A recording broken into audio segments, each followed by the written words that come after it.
Bonjour à toutes et à tous, bienvenue sur Cannes TV pour le championnat de France 2023 de Cannes de combat. Nous sommes à Douai et Martial est avec moi pour commenter.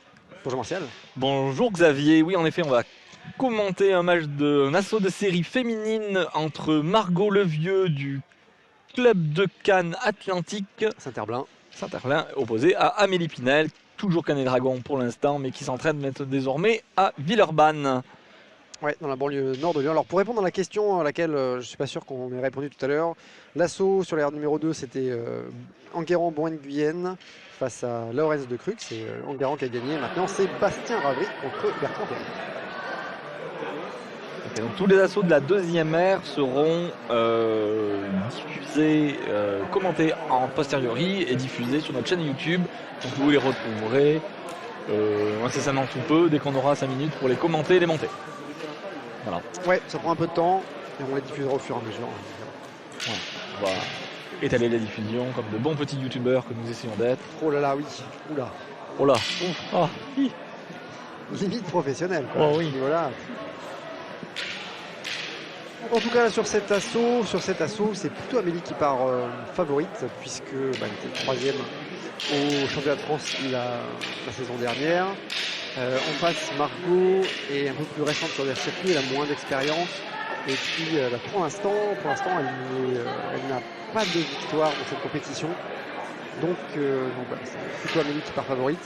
Même si maintenant, peut-être que Margot peut faire la différence parce qu'elle est plus grande, elle peut peut-être gérer l'assaut grâce à la différence de taille, peut-être prendre sa canne à l'extrémité, jouer sur la distance, sur les contre-attaques. Néanmoins, voilà, ce ne sera pas un assaut facile pour elle. Et Amélie compte bien. Apparemment, il y a une canne fissurée. Aïe aïe aïe, non réglementée. Et une deuxième canne fissurée et... Ouais, vous ne voyez pas, c'est juste sur le bord à droite de l'écran.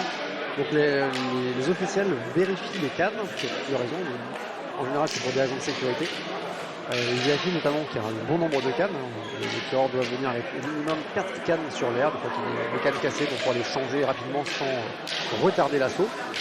Et surtout, en fait, les cannes ne doivent pas être fissurées, l'écorce ne doit pas se décoller de la canne elle-même. Parce qu'il y a des risques de bris, parce que des débris qui tombent sur l'air, ou que ça blesse le tireur adverse, et que ça touche et que ça peut écorcher. Donc voilà, c'est simplement pour des raisons de sécurité. Voilà, donc Amélie avait une canne non réglementaire qui n'a pas passé les tests et du coup elle a changé. Ouais, en effet, on voit l'énorme brisure sur le côté. Une belle escalope qui est en train de partir de la canne. Une escalope de canne, bien sûr, mais c'est une escalope végétarienne, puisque c'est le château. Et on est parti, on dit salut, ça y est, nous y sommes. Donc officiel sur cet assaut, il y a Polo da Silva, il y a Kieran Bena, il y a Quentin Lautier et arbitre Laetitia Mallard. Quelle connaissance des noms et des... Ouais, c'est impressionnant. Oui, c'est la chance d'avoir pu être là depuis longtemps sur les circuits.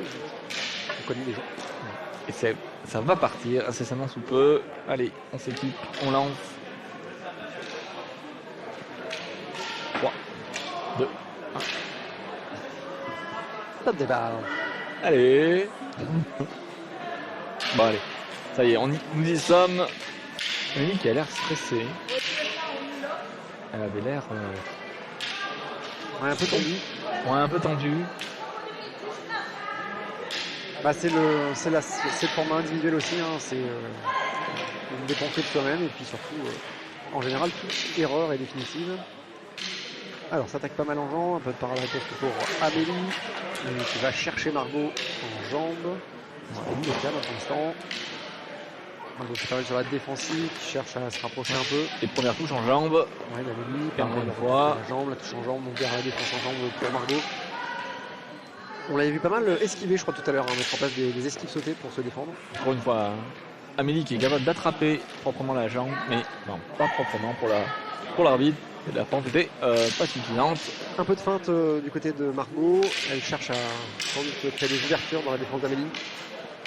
Et Amélie, parade riposte. Amélie, voilà, solide sur sa priorité. Voilà, elle reprend reprise de distance, on l'a vu se rapprocher et reprendre sa distance immédiatement. C'était très joli sur la touche bien à distance. En effet, Dans là, la touche, ça fait poc. ouais, c'est très bien joué de la part d'Amélie. Elle a bien surprise. C'était propre. Casser la distance, en profiter. Bien fait. Encore une touche en jambe. On entend le poc. Vous entendez le poc d'ici grâce à la caméra. Nous, on l'entend bien. Et là, hop, On entend bien. un petit peu d'observation entre les deux tireurs. Margot qui continue à tenter des feintes, mais peut-être qu'elles n'ont pas assez, pas assez d'intensité à l'intérieur pour faire réagir Amélie, hein, même si Amélie, on la voit faire un peu de changement de garde défensif. Et là, elle touche en tête, passe outre la défense. Ouais, elle fait un peu d'incertitude sur les latéraux.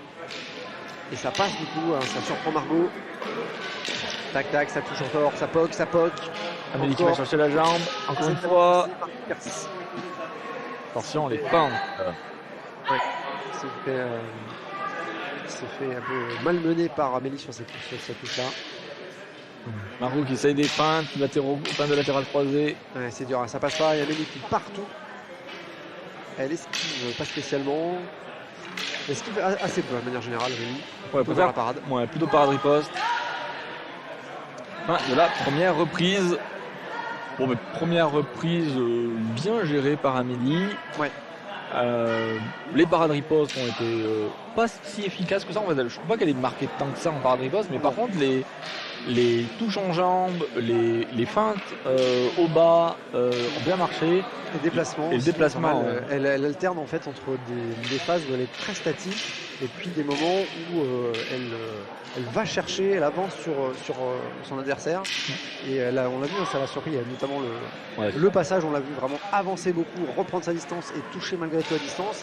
Et Margot en fait était pas à la défense à ce moment-là. Elle s'est fait surprendre par cette action et ça touche plutôt bien, ça touche plutôt net.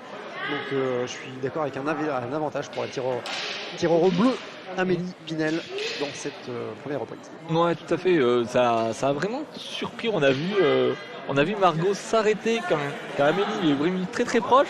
Puis il ne s'est rien passé, elle s'est surprise et pouf d'un coup. Amélie qui sort et qui touche. Donc ça c'était très propre. Ouais. Ça c'était très très très très bien à voir. Après attention, Amélie avec les feintes. On a toujours ce petit problème de ne pas les embrasser.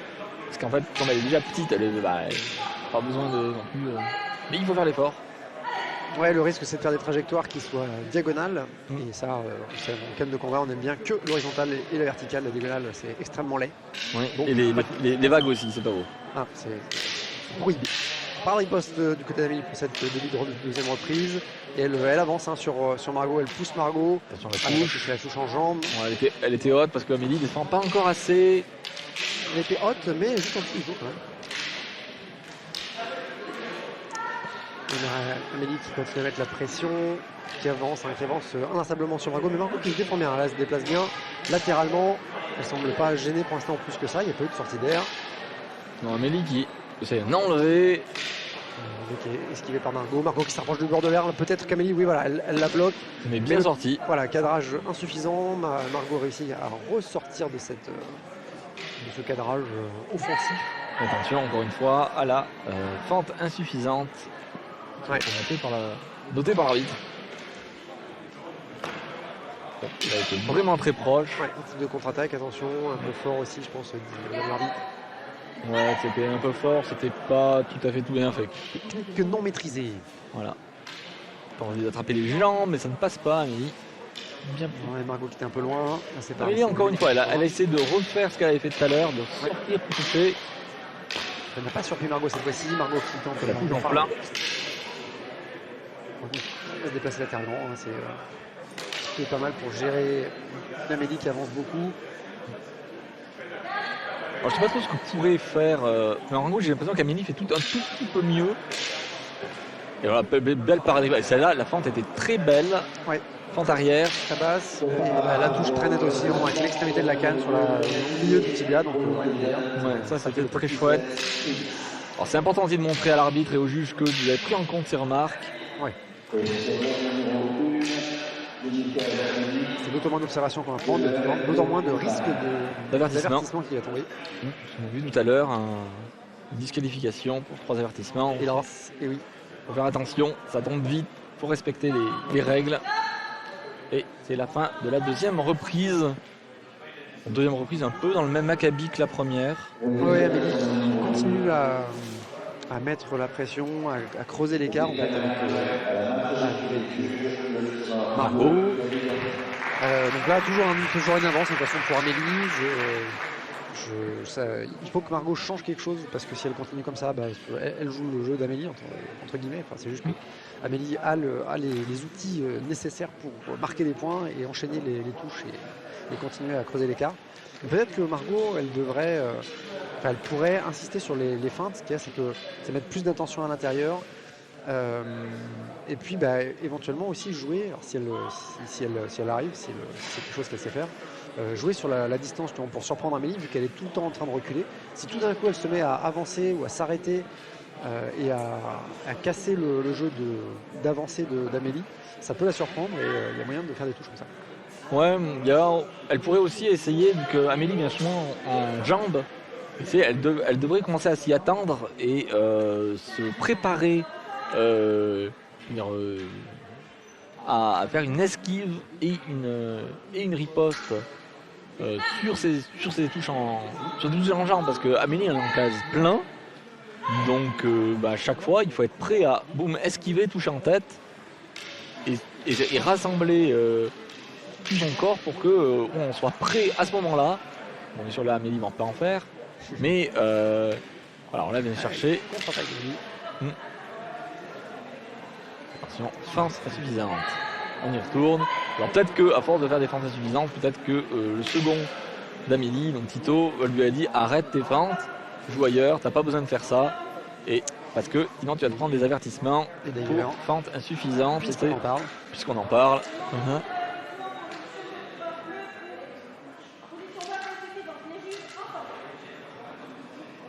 Et c'est suivi par les juges. L'avertissement est prononcé, donc c'est 2 points en plus pour tir adverse. Alors je suis pas certain que pour l'instant ce soit suffisant pour Margot pour remonter au score. Maintenant,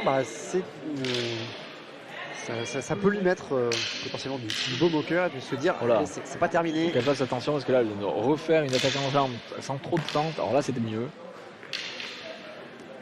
Ouais, alors, vu qu'elle a en plus de l'avance, elle pourrait se passer de faire des fentes. Ou alors qu'elle fasse des fentes arrière, parce que les fentes arrière, elle les fait bien. Ouais, jouer là-dessus et puis jouer sur le fait qu'elle ne va plus faire de fente et puis faire attaquer en flanc à la place, ça peut surprendre quand même son adversaire. Là, on a vu une touche en brisée. Et là, un petit peu de jeu intermédiaire. Cadre un peu Margot, c'est la maintenir au bord de l'air. Et la risque d'être toujours fente insuffisante. Mais là, c'est pas pour un tir à rouge. Ah bon? Non. Et ça touche, la Margot qui touche en jambe avant. Margot qui touche en jambe avant. Ça passe. Attention au bord de l'air, attention de ne pas sortir. Il faut que Margot reprenne un peu d'air. Mais on voit qu'Amélie reste proche pour lui maintenir la pression et puis essayer de la faire reculer. Tout à fait. Margot qui résiste. Et là, elle vient chercher encore la jambe avant. Changement de rythme d'Amélie qui surprend Margot. Un nouvel outil de la part d'Amélie. Insuffisante encore. Ce serait bête de reprendre un avertissement. Ouais, parce que là, ça pourrait éventuellement tout changer. Là. À 2 avertissements, ça commence à faire beaucoup. En termes de points, en tout cas. Ouais, là. Pas forcément proximité de disqualification. Oui, ça pourrait mettre un stress qui n'est pas nécessaire. En fait, elle est devant, il faut juste qu'elle prenne pas de risque. Ouais. Quitte à se priver de fente. Faire des flexions, en fait. Ouais, comme Margot, d'ailleurs. Margot fait beaucoup de flexions. Ouais, au moins, ça assure le coup, quoi. Ouais. Et fin de l'assaut, donc finalement, ça n'ira pas plus loin. Non. Mais c'est quand même beaucoup de risques pris par Amélie, je trouve, pour finalement que ça touche en plus pas tant que ça. Alors, je pense que ça passera quand même. Je pense qu'elle avait suffisamment d'avance. Oui, je pense qu'Amélie remporte cet assaut aussi. Mais ça pourrait, dans d'autres assauts plus tendus, plus serrés, lui jouer des tours. Ouais, il faudrait qu'elle... Alors c'est pas facile quand on est tireur, quand on est dans le feu de l'action. L'arbitre fait des observations, il y a des avertissements, mais changer son mode de combat, c'est quelque chose qui demande pas mal de concentration, de se dire finalement allez, hop, je passe à autre chose. Et ça veut dire qu'on est à l'aise dans un autre mode de combat, par exemple un mode dans lequel il n'y a pas de fente. Mais voilà, il faut l'avoir travaillé avant, il faut réussir à convaincre son corps qu'il y a des automatismes de faire autre chose. Oui, ça ça, veut dire c'est- avoir c'est du temps vraiment- de cerveau disponible, avoir de l'oxygène à donner au cerveau pour qu'il puisse processer tout ça. Et en fin de troisième reprise, c'est pas forcément toujours évident.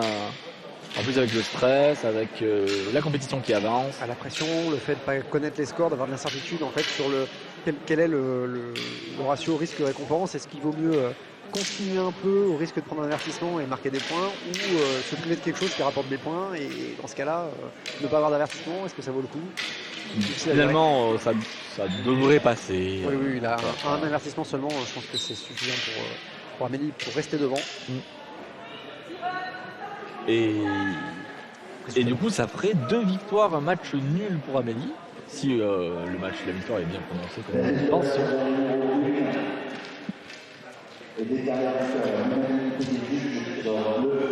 L'unanimité des juges sur bleu.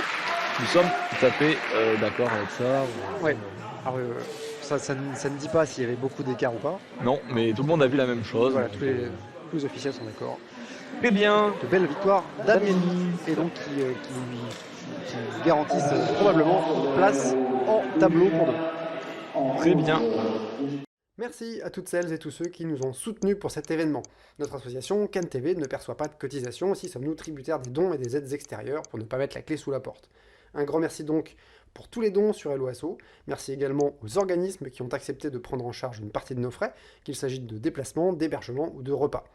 Et que vous ayez contribué ou pas, n'hésitez pas à vous abonner à la chaîne, à partager, à cliquer sur j'aime ou à écrire un petit commentaire. Cela aide au référencement des vidéos et au-delà de faire connaître CanTV, à rendre notre discipline un petit peu plus visible.